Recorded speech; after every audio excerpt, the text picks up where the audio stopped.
Hello, everybody, and welcome to the post-match reaction to the Crusaders versus the Lions. And the Lions got a victory, 3-12 in that game. Joining me tonight, I have Russ from the Maulover Podcast. How you doing, Russ? Very well, thank you. Yeah, good. Even better now, I must say. Even better. All better now with the good result. You've got the again.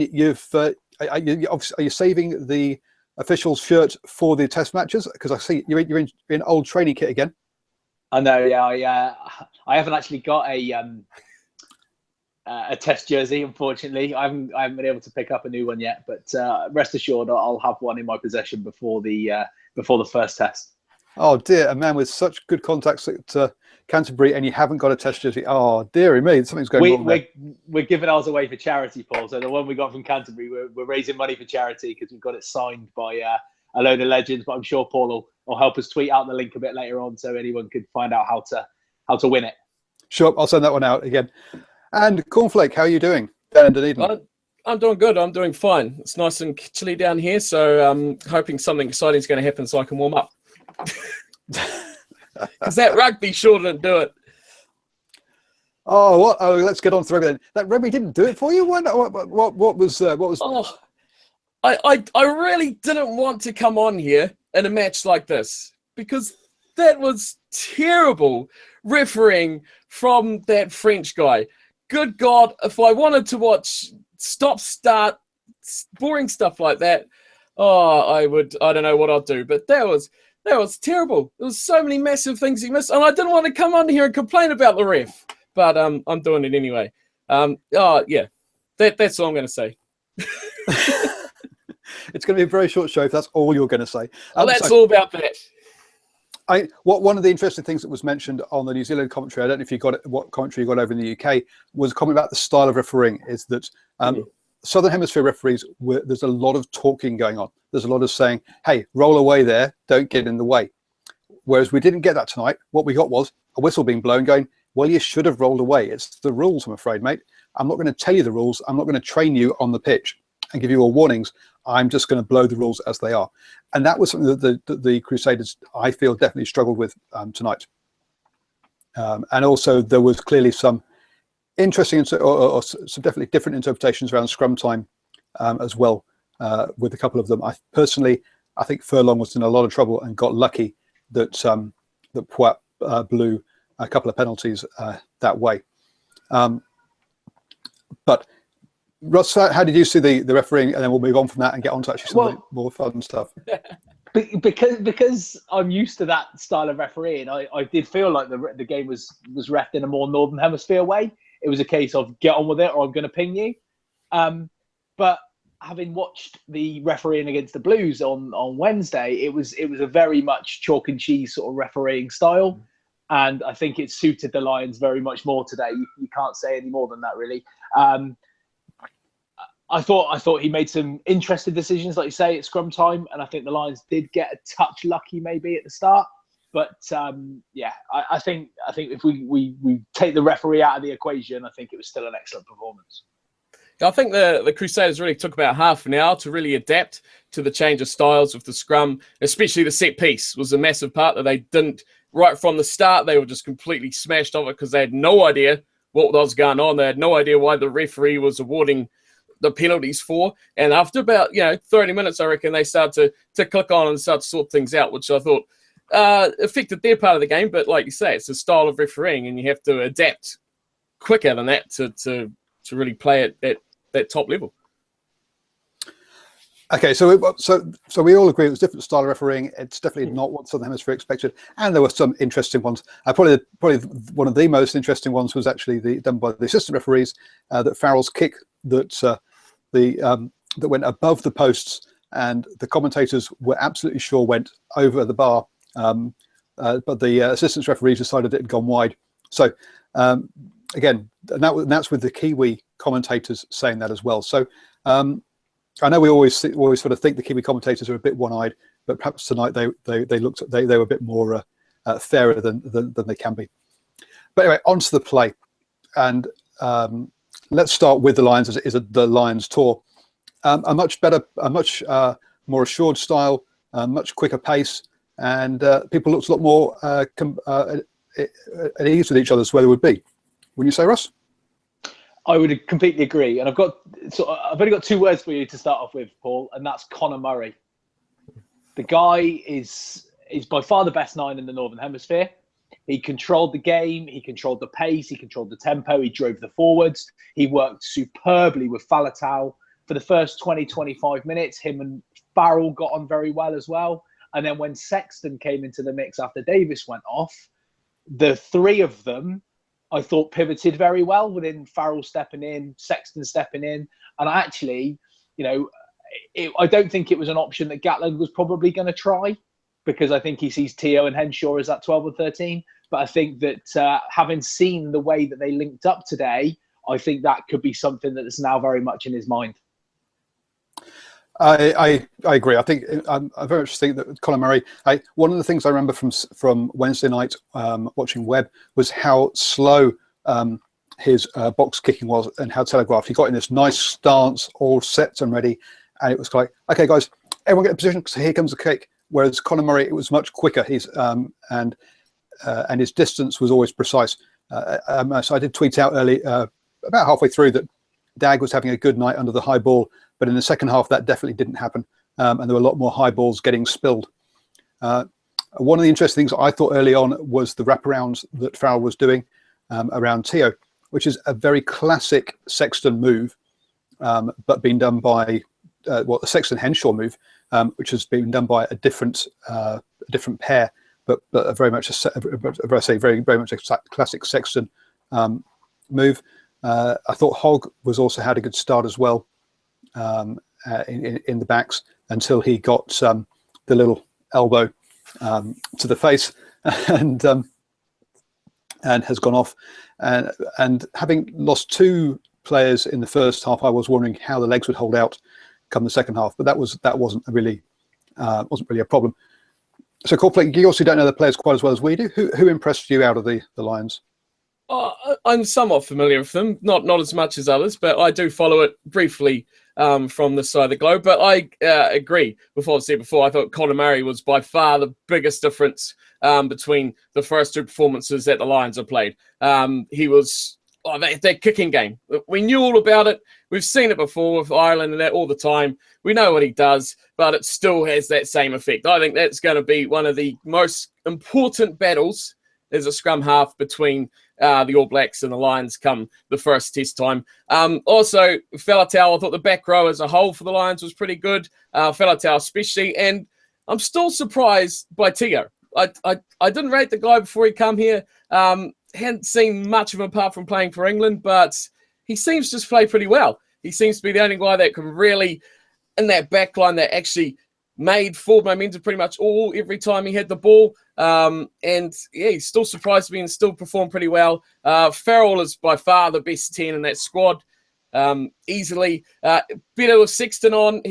Sexton was better when he come on, better than we've seen from him in the past as well, but still, I don't think they're up to the level of having Farrell there. And that Murray and Farrell, I think that has to be their top combination, even though we know that he wants to play Farrell at 12 or in the centres. So I think Murray, by far, biggest difference. If he wasn't playing that game, I think it'll be quite different, because that kicking game and that dewy conditions just made things completely difficult for the Crusaders to combat that high ball. True, and that's on the attacking side. On the defensive side, also, I thought the Lions were much better holding their width.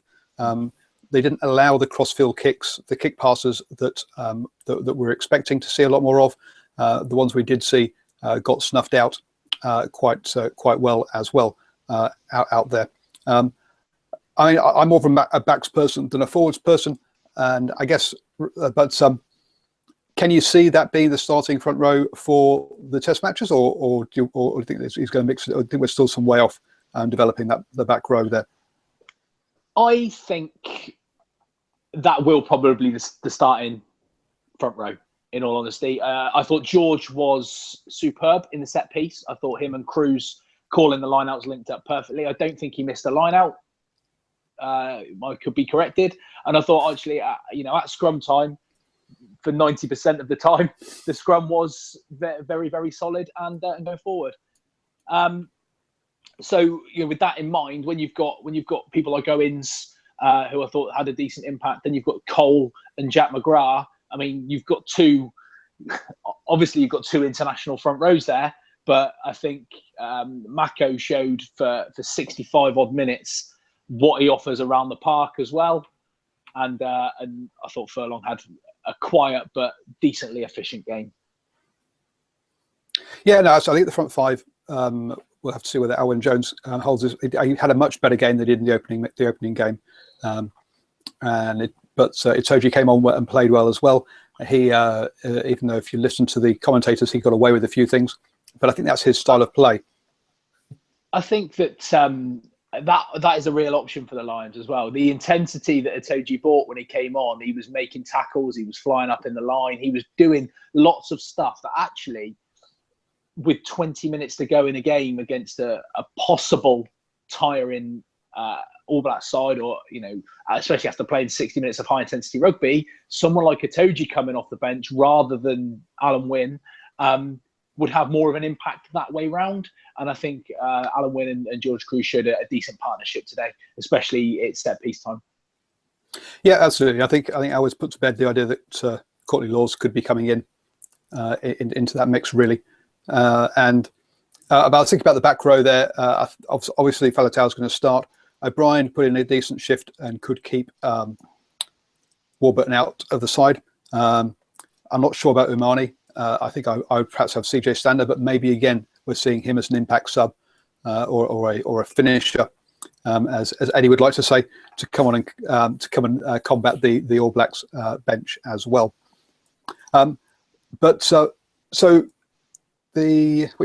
should we go next? Let's go on to the All Blacks then.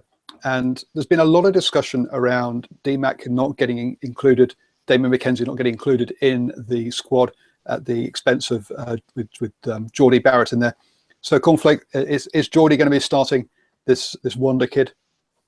Starting in the first test? Is that what you're asking? Yep, or in the 23 at least.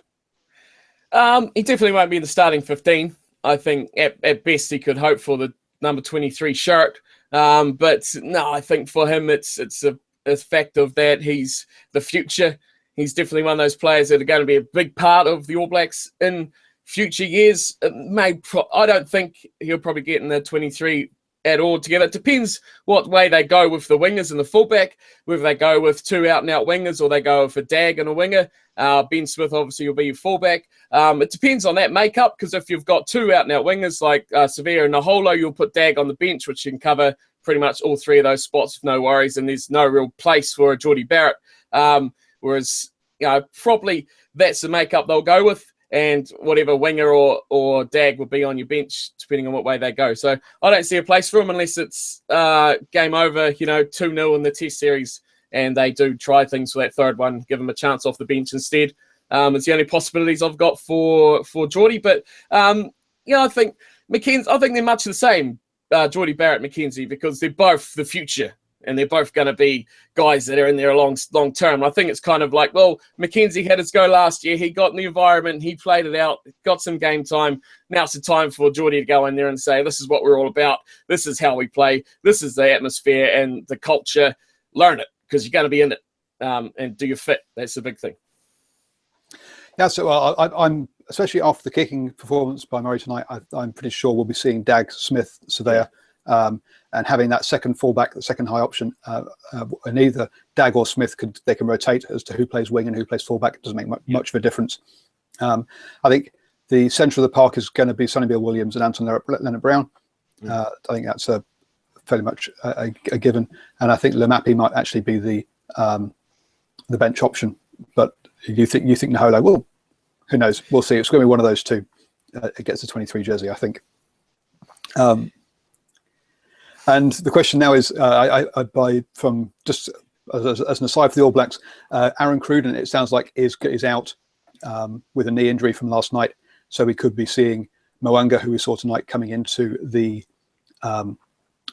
squad. So that obviously clears up that Barrett will start with Sopoaga on the bench. So there you go. That's your All Blacks backline all sorted out for you in a quick little monologue. Any of that was an All Blacks front five there. Russ, did any of those players kind of concern you, or are you quite comfortable now going to the Test series that we've got the scrum under control? I think the scrum under control is all going to be down to how it's refereed, unfortunately. But I haven't seen anything there tonight that has particularly concerned me, in all honesty. I think it'll be an area where the All Blacks will look to get the ball in and get the ball out as soon as possible. And with the Lions, it'll be a case of trying to outmuscle the All Blacks. But yeah, I'm not concerned by that front five one bit. I'm more concerned about Whitelock's presence in the loose than I am in the scrum. Sorry, I meant as forwards as a whole rather than necessarily the scrum itself. Just going to take a few comments off the side there. The Lions were awesome tonight. I'm a bit scared now what might happen to the All Blacks and the Hurricanes if they play like this. All the critics can go and slap themselves. And someone else also went, I'm a Kiwi supporter, but damn, I applaud the Lions. Serious, amazing game. If they play like that against the All Blacks, they're guaranteed to win the series 3-0. So I'm going to go to Cornf1ake because he's cracking up there on this with that one. Well, I think that whole game, you can, like was just said, I don't think you can read too much into it because the way that it was ref, the way that it was played, I don't think it told the full story about, especially Eva Pack, and I don't think it told the full story about the backline. What we did learn, we didn't really learn it, we already knew it, but we learned and continue to learn the effects of a good kicking game at the base of rucks. And we learned that whatever the offside line is given by the referee, you push the crap out of it and you adapt the other side, whatever they get away with, you need to get away with. That's what I learned out of that game. I think the Lions were very, very generous, or the referee was very, very generous to the Lions on the offside line, and the Crusaders didn't adapt to that whatsoever. They rushed very quickly. I understand people were saying that too, but the Crusaders didn't adapt to that. I think that's the biggest thing about that game is they didn't adapt to the referee and to the play style and the conditions as well as they could have in that game. I see head shaking. I don't think the Lions infringed the offside line that much. In all honesty, I thought their line speed was terrific, and I thought they read a lot of the Crusaders' plays very early, which enabled them to get out. I think you talk about reading the referee and finding how far you can push it, and it's something that I've noticed that England have done a lot since Eddie Jones took over. And they give away, if you see the penalty count in the first 10, 15 minutes of the game, as opposed to the following 60 sort of 5 minutes, is a complete difference because they get to the point where they say, right, this is where the line is. They cross the line and then they know where the line is. And sometimes you've almost got to do that early to know how far you can push it following on from that. And I think the Crusaders struggled with that a little bit today at scrum time, maybe along the offside line as well. And yeah, they paid the price essentially.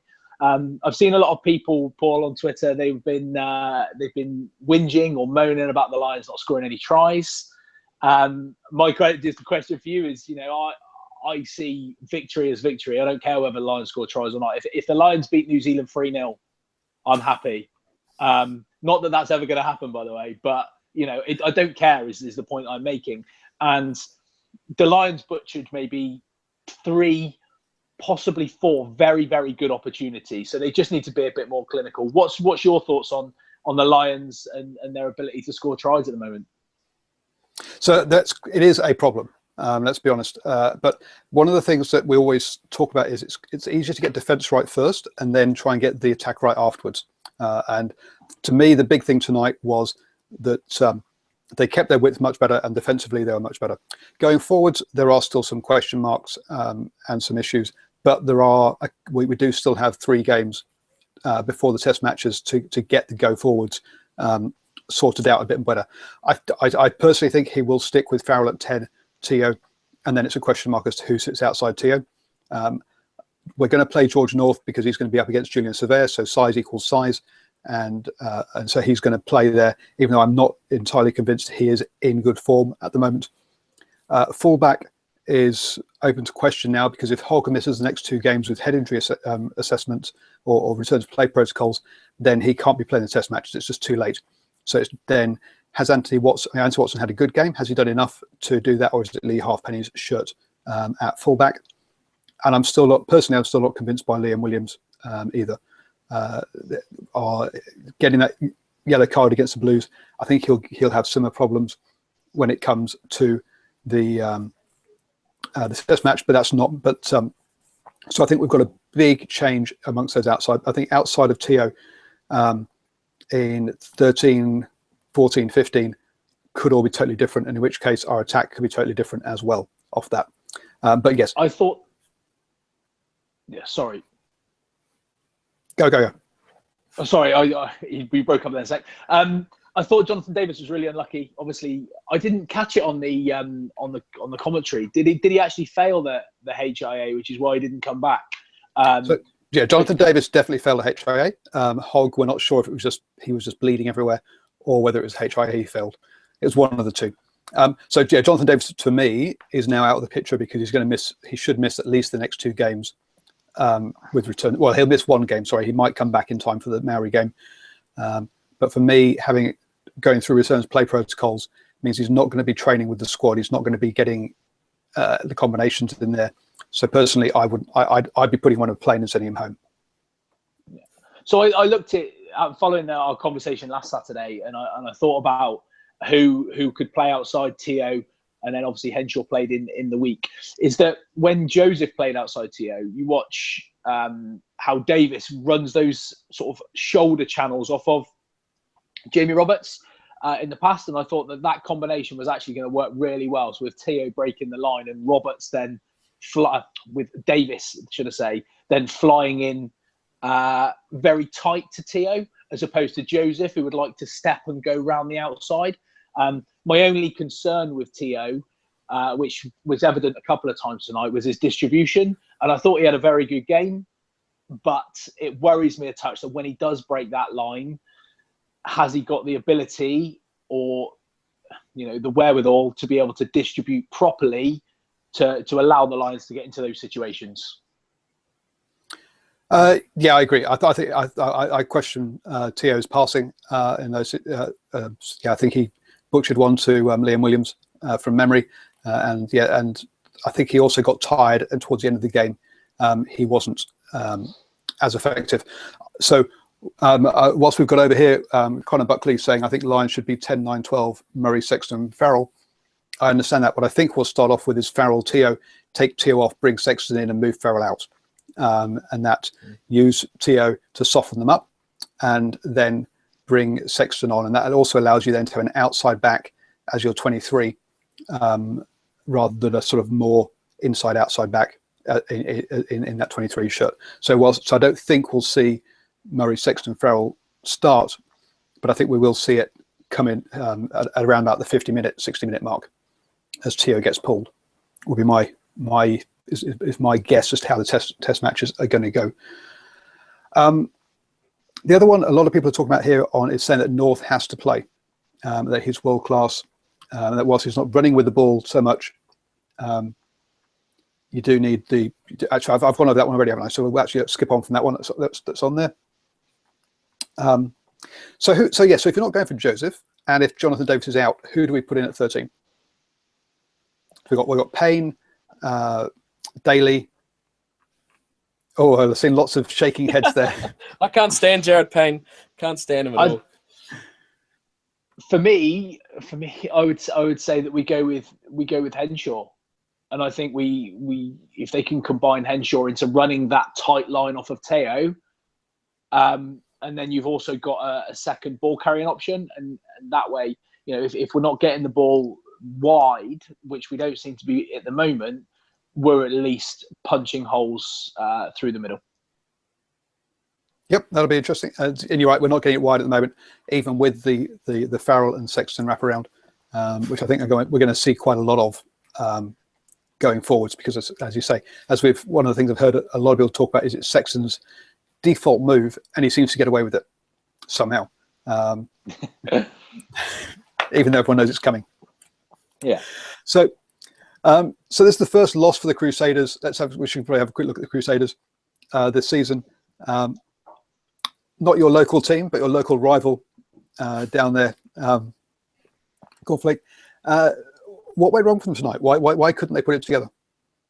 I think there's a mixture of things. We talked about the ref and the adapting to the way that the game played, I think was massive. If we had, like it was even spoken of before, if we had the Blues ref and the way that the Blues game played, would have played a bit more into how Super Rugby teams play, because that is the style of Super Rugby. It is open, it was free-flowing, things are a bit more loose. And I think in a kind of counteractive way, they're a bit more strict. Like watching the 3 games so far, I think there's a lot of things gone on that would have been dished out yellow cards in Super Rugby the way we've seen it this year. Because as you know, if anyone's watched me or anything on here, you know that I'm pretty hard on the old yellow cards and what goes on and counting them up. But I think there's a lot of things that would have been picked up. So that style of play went wrong for the Crusaders. They didn't really get with the weather, didn't play into their hands. It wasn't that open sort of game that they would have liked. If anything, everything played into the Lions in their style, and they just didn't get with it. I don't think this is harmful, though, for the Crusaders. Like a lot of people talked about before the tour started, that if the Crusaders lose, it's going to be detrimental to their Super Rugby form coming in after the Lions tour when they go back to the last round or so of Super Rugby and then at the playoffs. I always thought if they were close and still within this game, it would be just fine for them. As long as the All Blacks don't completely capitulate and lose a series, I think the Crusaders will continue on their merry way straight afterwards. It was a big eye-opener for a lot of those players as well. Likes of the George Bridges, you know, these young guys, the Good Hughes as well as he did play. He had to learn. It was a level up for him, and it was a lot he had to really get used to. Even the scrum halves, you know, Drummond and Bryn Hall took a bit of a beating in that sort of style of play as well. So I think it's good for the Crusaders because we have a boatload of future talent in that Crusaders team, and you got to give them credit. They played pretty well against a really good international quality side, and they stood up for themselves. They did pretty well, and on another day, on another finer day, maybe 2 hours earlier in the day, it could have been a lot different result. We can definitely say that.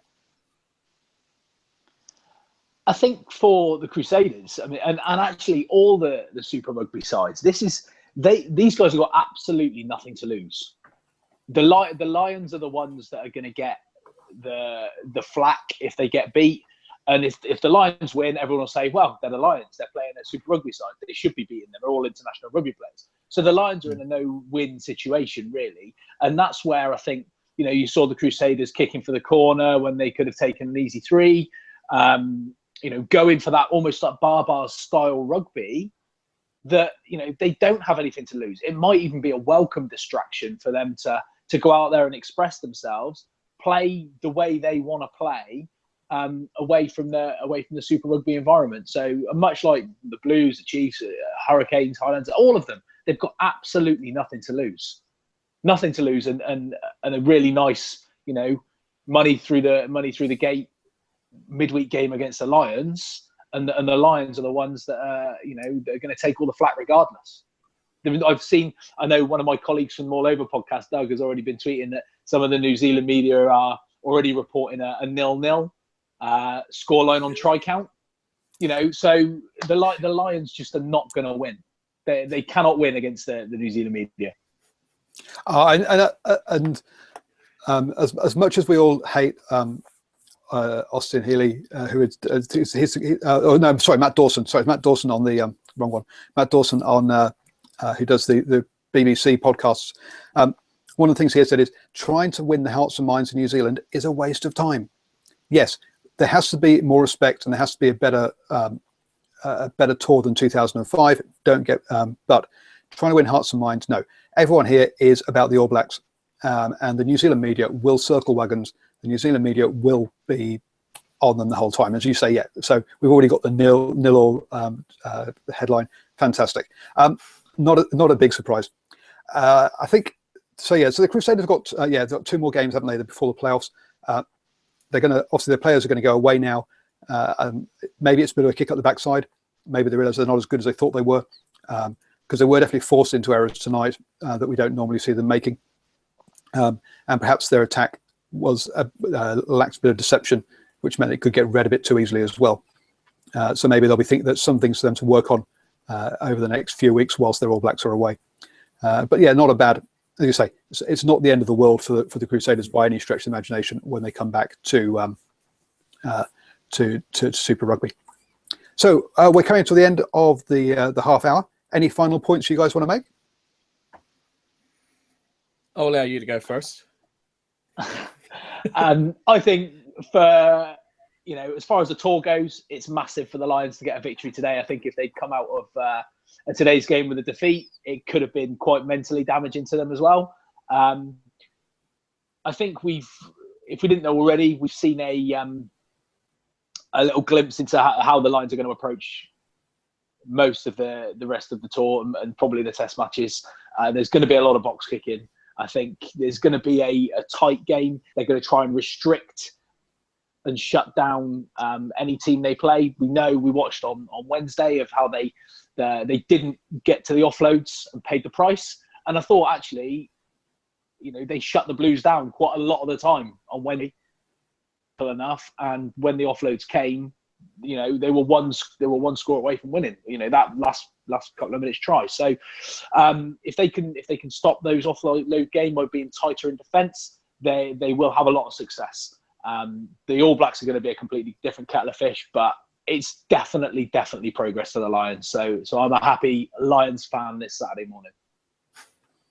On the New Zealand side of things, from my perspective, I think you're only as good as your last game. And from the New Zealand media sort of side of things, I think most people will be forgetting about the Blues game now, and they'll be saying, okay, the Lions beating the Crusaders, they were our best team, you lost to the worst, but now you've beaten the best. It changes perspective of people's look of things. But from a New Zealand perspective, I think these Super Rugby games are proving a lot more insightful than we could have ever wished for, because we have Super Rugby teams that are actually pushing Lions to actually play at a really good level, at their best level, and they're getting better and better and better. And the more that they get better, the more they're going to reach that level where we're going to see, this is how they're going to play. Like you say, we're already seeing some of the style of how they're going to play. They're bringing it out already.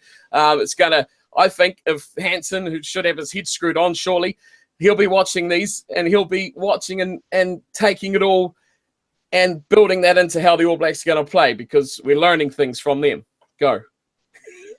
Sorry, I just want to say one more thing about perspective, and that's, a lot of people are forgetting the Leeds Lions guys have only been together sort of 3 or 4 weeks maximum.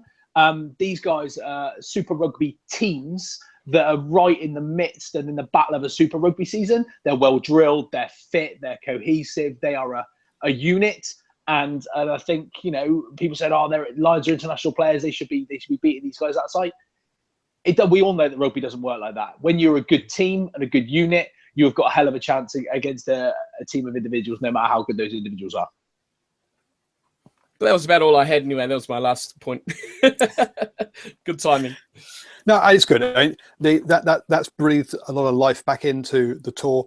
I think a lot of us feel a bit down and despondent beforehand after the Blues game, and I think that's brought us back up. I think what we've also we're saying is that now we're also seeing a test or a weekend side and a dirt trackers side. A lot of the Blues people who play in the Blues game will probably play again against the Highlanders. Anyone who plays in the Highlanders game, especially the first in the first 15, I think we can safely write them off as being outsiders at the very best for a test jersey from now on.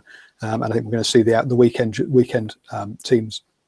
They're kind of a bit more clarity, because obviously next weekend we have the Maori All Blacks, which from a New Zealand point of view is being billed as the 4th test.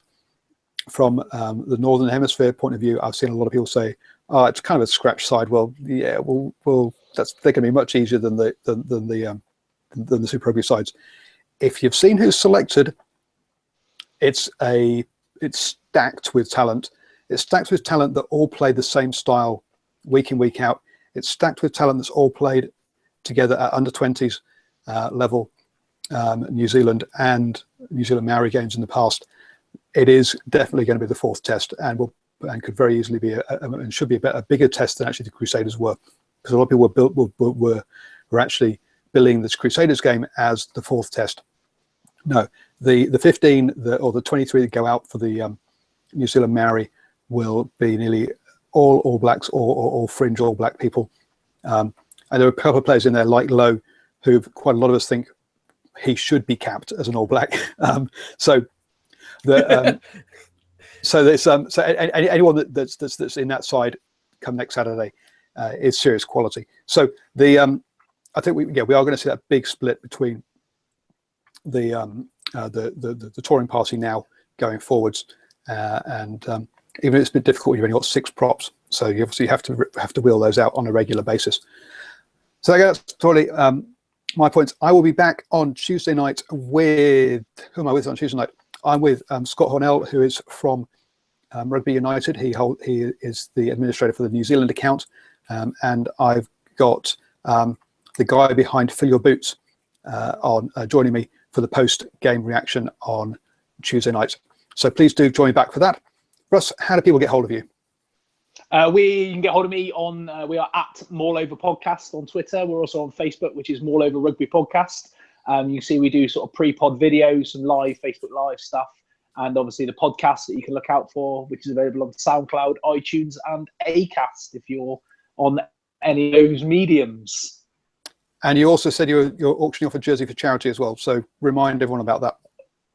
So we've got a jersey that was kindly donated to us by Canterbury, a match jersey, test style jersey that one of my colleagues, Doug, who is fortunate enough to work as a cameraman for Sky and for BT Sport stuff, has had signed by the likes of Quinnell, Greenwood, Healy, Monya, George North has signed it. For you New Zealand guys, also Dan Carter has signed it. We didn't want to turn down the opportunity to get Dan Carter to sign anything because the guy is a legend. So we've got a Just Giving page set up. Hopefully we'll tweet the link out after this as well. All you need to do is make a very small donation. Doesn't matter how much, from 50p up to however much you want to donate.